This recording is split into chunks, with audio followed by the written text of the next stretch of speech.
What's going on, guys, and welcome back to the channel. Always happy to see you here. So before I continue, I'm recording this on a brand spanking new camcorder. It just came in the other day from Walmart. I'm still tinkering around with it. I'm still trying to learn how it works and everything. It's got an external microphone, so if I sound a little louder or a little softer, forgive me. But I hope it's still up to your standards. I hope you can still understand me, minus the gravelly voice, which I've been dealing with that crap for years. So I figured this should be the first video I post on this camera, and like I said, I'll test it out before I upload it. I'll upload this regardless by the time you watch this.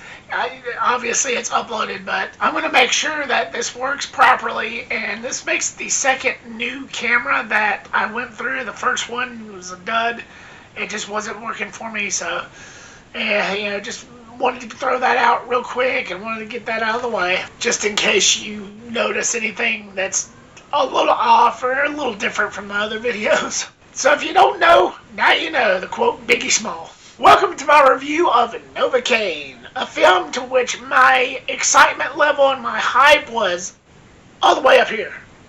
Pretty much. This is something that I knew would be right up my alley. If you've not watched it yet, I did a 10 most anticipated films of 2025 a month and a half or so back, and it was definitely on that list. So what you have here is a guy named Nathan Cain, or Novocaine for short, and for obvious reasons, who has this condition. He was born with this condition to where he doesn't feel pain. He's pretty much numb to just about everything.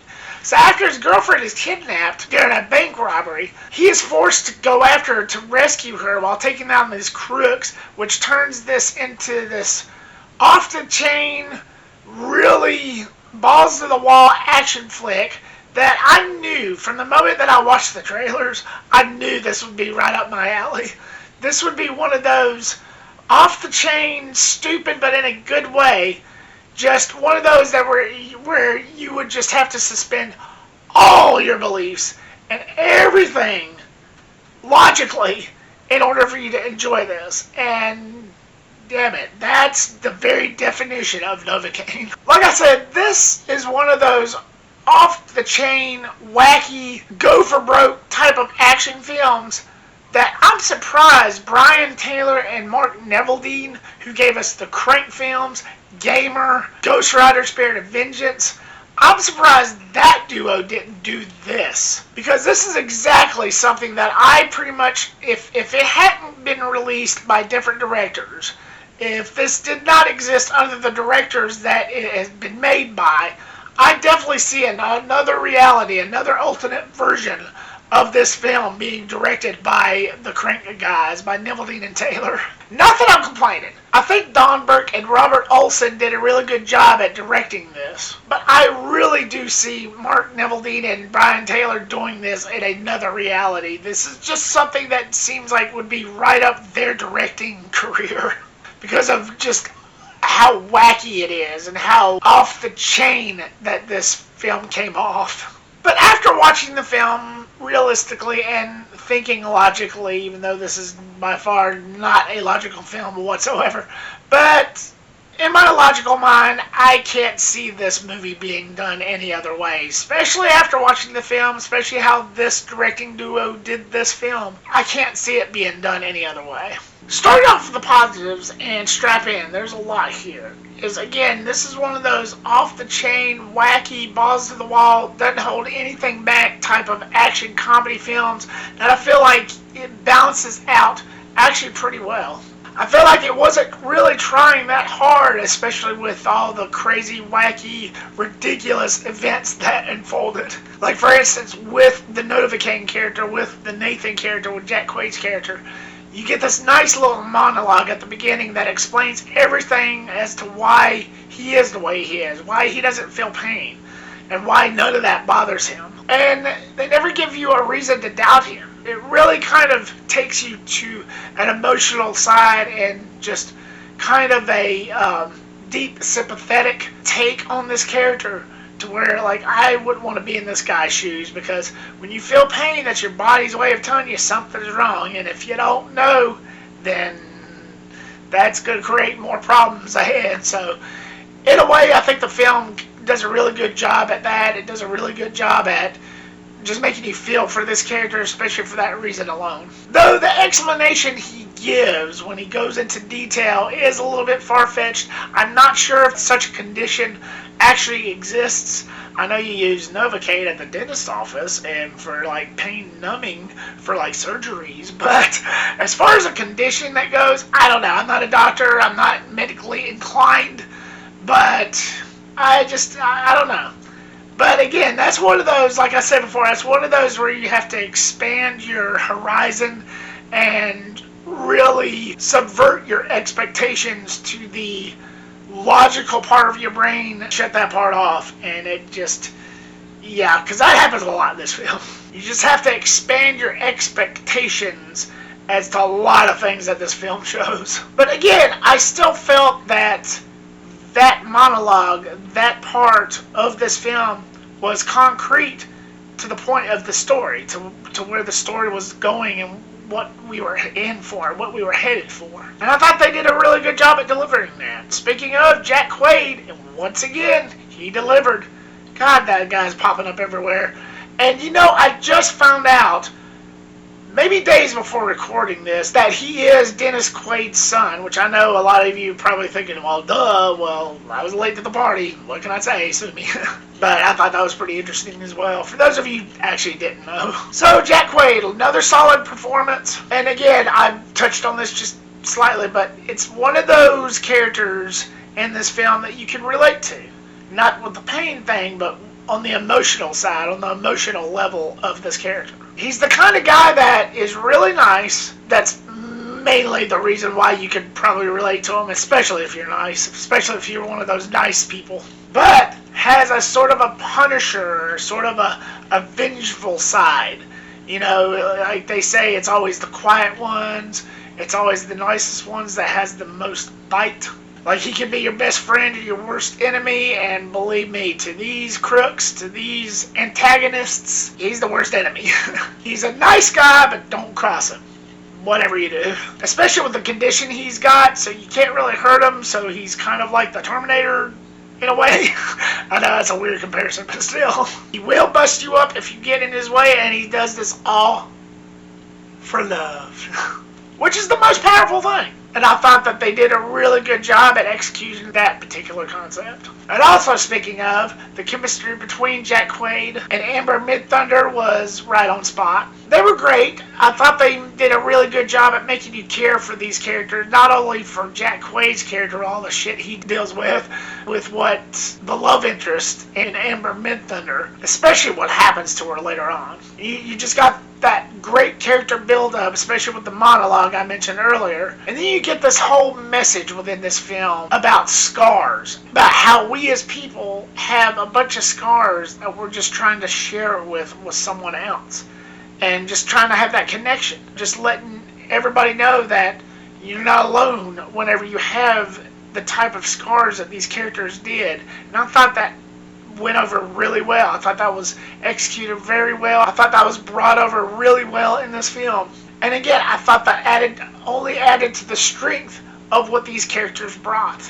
By the way, this is something that I've got to mention real quick. I don't mean to venture off course or anything, but there's two actors in this film that looks a lot like other actors. One, Amber Midthunder, who looks kind of like Aubrey Plaza. The first couple of times I watched the trailer, I was like, oh, there she is, but nah, that's not her. Kind of looks like her just a little bit, but her eyes kind of give her away. And there's another guy, Lou Beatty Jr., who's a dead ringer for Morgan Freeman. And even up close, even after watching the film, I'm like, does Morgan Freeman have a twin or something? So I figured I'd throw that out real quick. I don't think I would be able to sleep if I didn't mention that. But anyway, moving on. I thought the action was very well done. I thought it was executed very well. Don't get me wrong, it wasn't Expendables or MCU type of level action. The film is only made for like $18 to $20 million, which is kind of a small budget for an action flick, for a typical action flick. But for a film that was made for that low, for an action film, I thought it was pretty solid. It still gave you those cool edge of your seat moments. And especially with some of the slow-mo shots of cars flipping over and people getting slammed around the room. and like close-up shots of like that, and again, it just added to that fast pace of this film and that cool balance, punches and everything, and I thought it was very cool. The comedy actually worked for me, and that's not something I can say lightly nowadays. There had been one other movie that came out this year, just this year, in Companion, that I could say that about, but the comedy in this was spot on. Was actually spot on. And I'm very proud to say that. Like I said at the beginning of this review, I felt like it balanced out a lot of things with the action and the comedy. Again, I'm very proud to say that. I thought the comedy was actually executed very well. What the fuck is that? Like when Jack Quaid goes to the one dude's house that's booby-trapped, and he gets hit with all these weird traps. I thought that was pretty funny. And there's a one scene where, and it shows all this in the trailer, so I'm not ruining anything, but it shows the one guy trying to torture Jack Quaid's character by like doing this to the, like something that was stuck in his leg, and Jack Quaid, he's like, since he doesn't feel pain, his character, he feels no pain, he tries to kind of go through the motions and act like he's hurting, and just the way that he delivered that scene alone, I got a few chuckles out of me. And I wouldn't even call it chuckles, I would call them big laughs. As much times as I've seen that in the trailer, it still got to me while I was seeing the film. Oh, no, stop it. Wow, that hurt.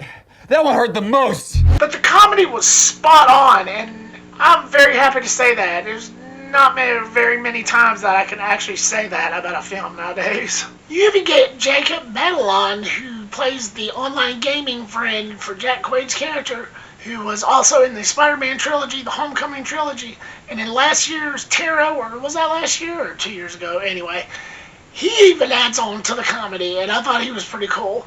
Ray Nicholson, who is Jack Nicholson's son, who I believe is the guy that Jack Quaid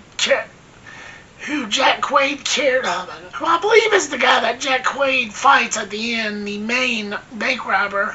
I thought he did a really good job, and after seeing him in Smile 2, kind of figured he would be eyed for more roles, and I kind of hope he is. But he was pretty excellent in this. He played a pretty cool antagonist, Jack Quaid. There's not really much negatives I could say about this, which is true. But there is one little minor nitpick that I actually did have a problem with, but it's very small. Like a little tiny, minute, itty-bitty little problem I have. So as I dive into the negative, which is only one, obviously, there's this plot twist that they throw in there, and it's not so much what it was, but when it was actually shown, when it actually happened. They showed it twice, but I felt like that first time was way too premature. I really wish they would have revealed that so early on, because they revealed it yet again at the end by the third act. And I'm like, that would have been more impactful if that first time had not been shown at all. I just felt like that they did that a little bit too prematurely, and by the time the third act happened, because of that, it just wasn't as impactful, especially what goes down. Mum's the word. But I just felt like they really shouldn't have done it that first time. If they just waited for that third act instead, I felt like that would have made a little bit of a difference. But it is what it is. But despite that, that's just nothing. That's nothing. Despite that, which is kind of like that pesky fly at a family barbecue that you can easily swat dead, this was an awesome film. I had mad fun with this. I enjoyed it a lot. It was so much fun, and it's definitely something worth owning. So, Novocaine, what was your thoughts on it? Have you got a chance to see it yet? It's been a week since it's playing, and by the way, sorry for the late review. What was your thoughts on it? Were you a fan of this? Are you a fan of what Jack Quaid brought to this? Are you somebody who enjoyed this as much as I did? Did you have just as much fun with it as I did? Or was this okay? Was this not for you? Was this not your cup of tea? Leave me your comment down below and give me your thoughts. Again, if this sounds a little off, I am going to try to fix that. Like I said, I'm working with a new camera here, so you gotta bear with me, but I'm hoping that I still come across good enough for you to hear and for you to understand. So if I don't, I apologize, but if I do, then I'm still an amateur here, so bear with me. Thank you so much, guys, for clicking here and watching this. I really do appreciate it. Like, subscribe, comment, and share. Make sure to click that bell icon so you don't miss a thing. And I'll see you on the next one. Peace.